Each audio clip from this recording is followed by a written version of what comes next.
अस्सलाम वालेकुम दोस्तों, जी त मूं तव्हांखे अॻु में हिकु ॿ टे वीडियो ॾेखारियूं हुयूं। उन्हनि में इहो हो त जेको हितां जो वॾेरो आहे ख़ैर मोहम्मद जूणे जो, जंहिं कटूं हणी हितां जा 4 ॻोठ बोड़ाए छॾिया, जिन में मोहम्मद इस्माइल जावरी ऐं ॻोठु हाकिम ख़ान जावरी, ॻोठु मीर हसन जावरी, ॻोठु मीर ख़ान जावरी, जेके चइनी ॻोठनि में तक़रीबन तव्हां ॾिसो पिया त 5-6 फुट पाणी बीठल आहे।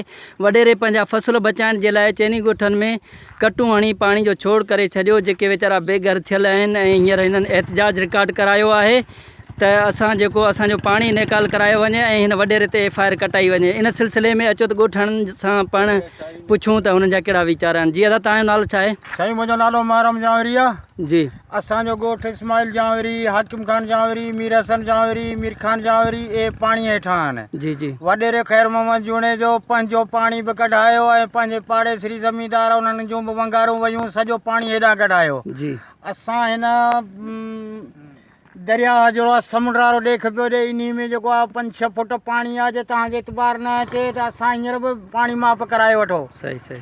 ऐं हीउ जेको आहे तो ज़ालिम ज़मींदार आहे, इन ते FIR कटाई वञे, इन खे सख़्तीअ सां जेल में का सज़ा ॾिनी वञे। सही। बेज़मीर माण्हू। दादा, तव्हांजो नालो छा आहे? दादा, मुंहिंजो नालो अकबर आहे। हा, तव्हां हिनखे अॻु में तव्हां हिन कुझु कोन चयो त तव्हां पाणी असां ॾे न छोड़ियो या कुझु उन सिलसिले में तव्हां हिन वटि वियो या? असां हिन वटि वियासीं उते कमदारनि वटि। जी, उन्हनि असां सां टाल मटोल कई त कटूं कोन था हणूं। असां चयो असांखे छॾियो त असीं लॾियूं निकिरूं, हा, पोइ कटूं हणो। सही। हुननि किरेनूं घुरायूं। तंहिंखां पोइ हीअ जेके 4-5 ॻोठ ॾिसी थो त फ़ी एकड़ 4 बोरियूं 5 बोरियूं भाण जूं खाई चुको आहे।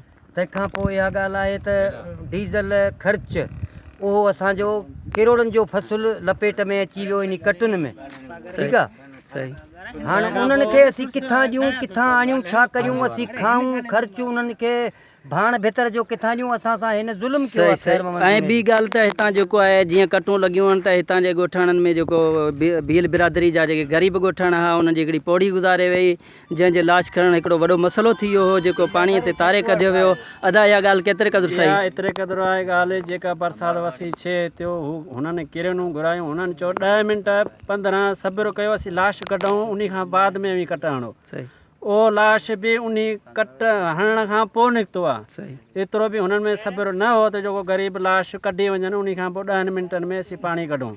पोइ लाश बि पोइ उन खां बाद में निकितो। दोस्तो, हाणे ॻोठाणनि जूं तव्हां ॻाल्हियूं ॿुधियूं आहिनि, जॾहिं त एहतजाज करे रहिया आहिनि ऐं हिननि वटि DC बि आयो आहे, डायरेक्टर बि आयो आहे, पर अॼु ताईं हिननि जो पाणी निकाल न आहे कयो, ख़ाली ॻाल्हियूं कयूं वियूं आहिनि। सो मुंहिंजी दोस्तनि खे अपील आहे त हिन वीडियो खे वधि मां वधि शेयर कयो, त जीअं ख़ैर मोहम्मद जूणे जो जहिड़ा वॾेरा ऐं ख़ैर मोहम्मद जूणे जो उहे उन्हनि खे को लॻाम अची सघे ऐं उहे कानून जे पकड़ में अची सघनि।